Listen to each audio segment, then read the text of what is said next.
How's it going, everybody? Welcome back to the channel, and today I'm going to be reviewing another movie, another classical movie, and today we are reviewing the movie Seven.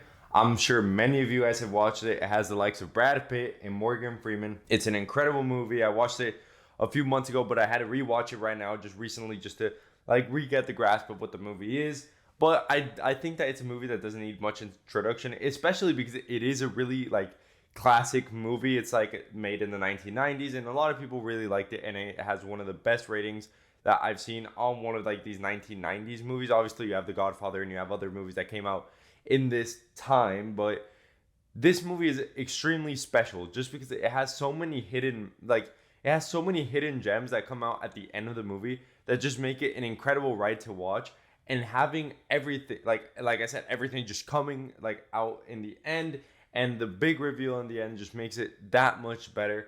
And also just the whole entire story, what the story means, is just extremely good, and I can't wait to get into it. So like I say always, spoiler warning is ahead, but if you haven't watched this movie, like I've been saying with all the other movies, it means that you probably didn't want to watch it. You took way too long, and so here I am reviewing it, but I have to give a spoiler warning just in case anybody was planning on watching it and just kind of stumbled onto this video.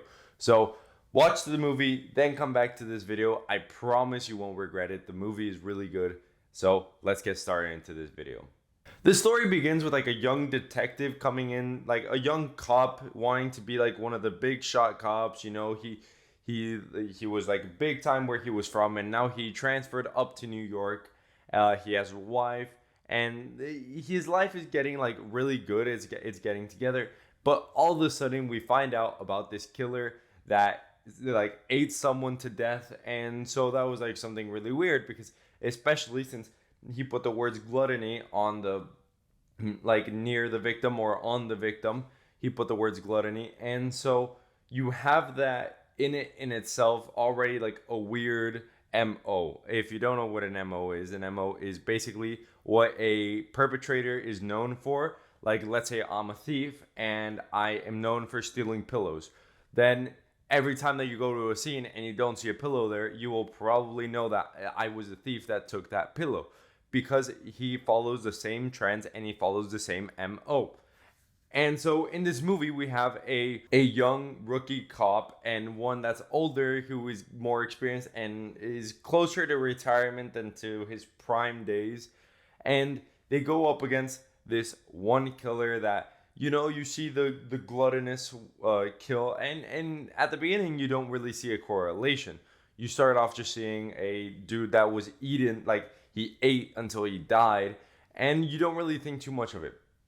And the movie is R-rated, and there are a few scenes that might be a bit harder to watch, and there are a few kills that might be a bit hard to listen to, especially the one that comes with lust.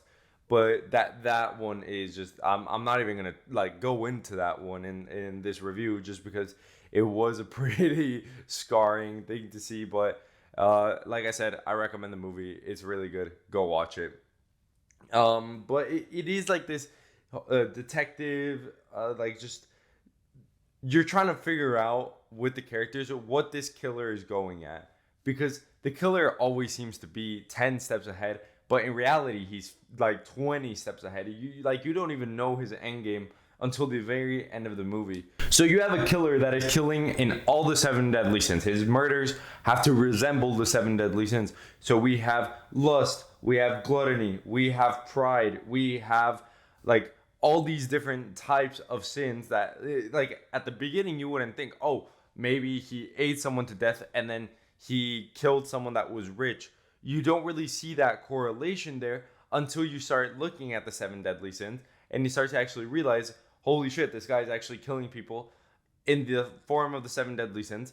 And he does go into the fact that, oh, he saw that this guy was fat, and so he decided to eat him to make him eat to death. He saw that this one guy was super lazy, and so he basically just made him stay in bed all for a whole entire year.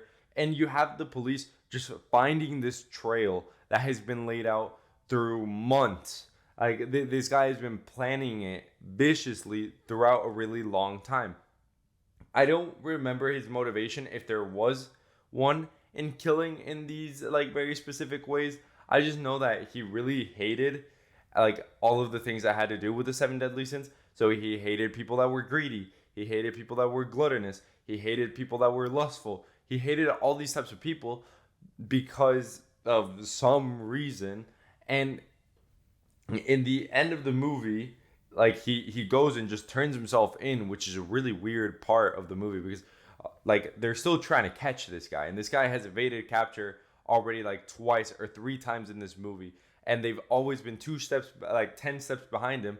But then all of a sudden, this guy just gives up, goes over to like the police station, and says that he's the killer, gets arrested, and he says that he wants to be escorted by our two main characters to like a prison or like to a courthouse. I don't really remember where he was being escorted to because like that's not really important. What's important isn't the end of the journey. It's the journey itself. And so in the movie, they're driving, and he asks to like he starts like really like poking at the younger cop, at Brad Pitt's character. He really starts like poking at him and just starts like really just talking a lot of like shit and stuff like that. So they end up like getting parked, and this guy, like, he's not just talking shit. He's like saying, "Oh, what about your wife? What if something happened to her? Oh, like maybe she was pregnant or like something like that." And so he just really starts to get into his head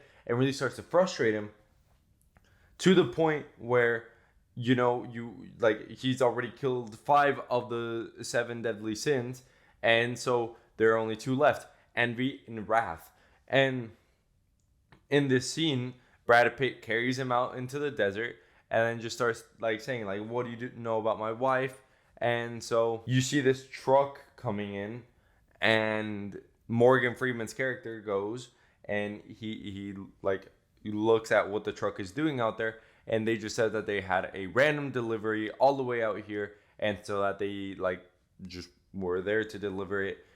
And in the delivery, you don't really see what was in the delivery, or I'm pretty sure you don't really see what's in the delivery. Like I said, it's been a few weeks since I watched the movie, and so you just hear that it is the wife's head, and that yes, he killed the wife because he apparently envied the young cop, and because he apparently wanted to be like the young cop. And so his way of showing that was to take away from him what he wanted or what he loved. And therefore, him being envy, he was expecting wrath to kill him. And after a really long and intense scene that you can clearly see Brad Pitt's character debating whether or not it's right to kill him, because if you kill him, he's going to get exactly what he wants. But if you don't kill him, then you're just letting the man who killed your wife walk. And it's just this really like tough scene that you see. And in the end, wrath does end up consuming our young detective. And I think that this movie just has like a really good meaning behind it, in the fact that we sometimes can't escape what's out in the future, and all we can do is get closer to it. Like in the end of the movie, you can see that the future wasn't fixed, that there was definitely a way that the young detective could have overpowered that in his mind and let him live, but that sometimes the future is like we build our future the way that it paves the road until we make it to that point. We make ourselves the people that will be in this point. And that's what you end up seeing in the movie. You have this young detective, brilliant, that nothing is going to get to him. And then he just ends up becoming bad in a way because he didn't expect it. And so he comes full circle from being this young detective to now being the sin of wrath. And I think that explanation like itself is just perfect. And I think that most of you guys, if not all of you guys, should definitely watch this movie, because it does have in it a really good message, and it has in it a really good story that I feel like a lot of people can follow. Yes, the movie's a bit older, but that doesn't really take away from its cinematic quality, and I would really like I really love this movie.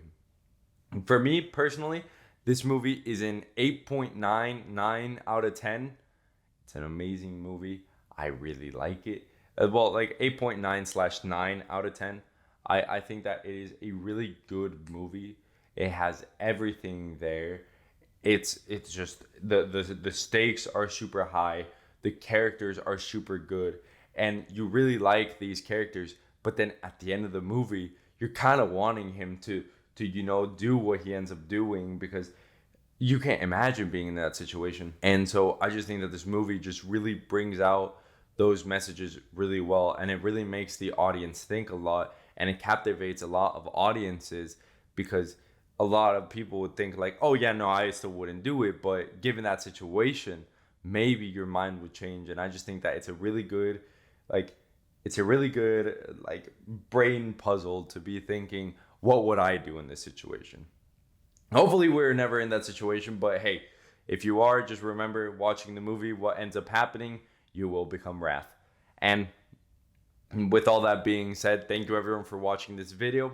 If you have enjoyed it, hit the like button, subscribe, and like just show me some love and like wherever you can on the channel. I really love when you guys show your appreciation. It really makes me feel a lot better about posting all these videos. I really like posting all these videos, and I will continue to do it even if only one person's watching. I hope that one person really likes it. And you that are watching, I love you. Thank you very much.